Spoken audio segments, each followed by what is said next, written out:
You know, it seems now that anybody with a cell phone, a digital camera, whatever, can make a film or a movie or whatever you want to call it. And I guess the YouTube generation, what's kind of the inner circle or the dinner table discussion amongst people in the film industry about this kind of explosion of anybody can do anything and put it on YouTube and it gets a look?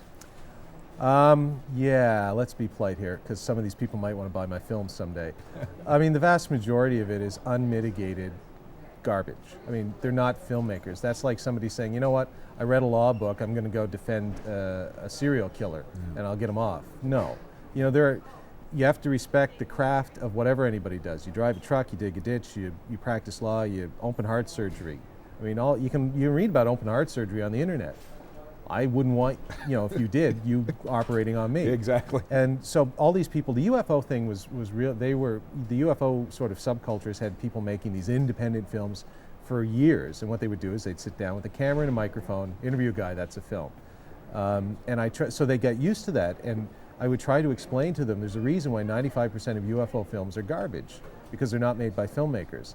The 5% of the films that were made by guys like me or Mike McDonald, who's here in Halifax, or other guys, that's what we do for a living. So yeah, we have like $100,000, $200,000, $300,000 budgets. So no wonder you have computer-generated animation and stuff.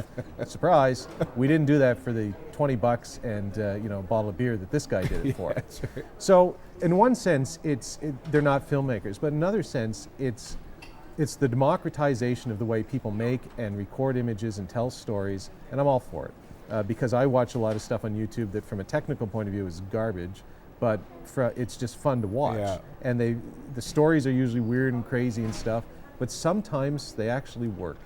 Well, I remember my boys coming back last year one day from the library where you can get access on the computer to YouTube, and talking about this kid who had done this muffin song. And I went on and it was a kid singing about all these ridiculously crazy kind of muffins. And like you said, production value-wise it was whatever, but it was kind of funny and entertaining. Now I know that you also mentioned some of your work in and around UFOs, and I've always been fascinated by that whole kind of idea of yes, no, are they out there, are they not? What's some of your involvement? What kind of things have you done around that topic? Well, I grew up as a kid. My uncle, Stan Friedman, who married my dad's sister 30 years ago, he's the guy who rediscovered Roswell in the late 70s. Probably the world's foremost UFO researcher of the last 30 or 40 years, world famous, Larry King and all that stuff. So I grew up, listening at the family reunions. It was either him or my more evangelical relatives talking about God. Great for God. UFOs were more interesting to me. Lovely people, but Stan was more interesting. So I always grew up with an interest in it. The first film I ever made as a director was a biography of Stanton T. Friedman is Real, for Space here in Canada. And that dragged me into the UFO culture, partly the ufology, they call it, the subculture that is UFO, the people who look into UFO, the enthusiasts, the believers, but also into the serious research, and the two are separate, and I've always separated the two.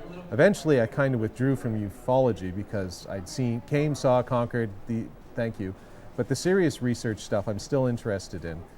There is something there that's worthy of serious scientific study.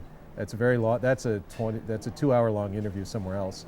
I firmly believe that. Whether they're aliens from Zeta Reticuli, I don't know. I don't know what it is.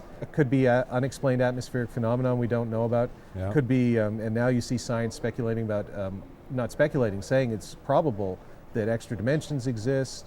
Guys like Michio Kaku with string theory. Science has come around to all of these things that might explain aspects of the UFO phenomenon, which is linked to things we've talked about for thousands of years. Only in the old days we might have called them fairies or goblins or whatever, or dragons in the sky. But we've been seeing things in the sky and on the ground for hundreds and thousands of years.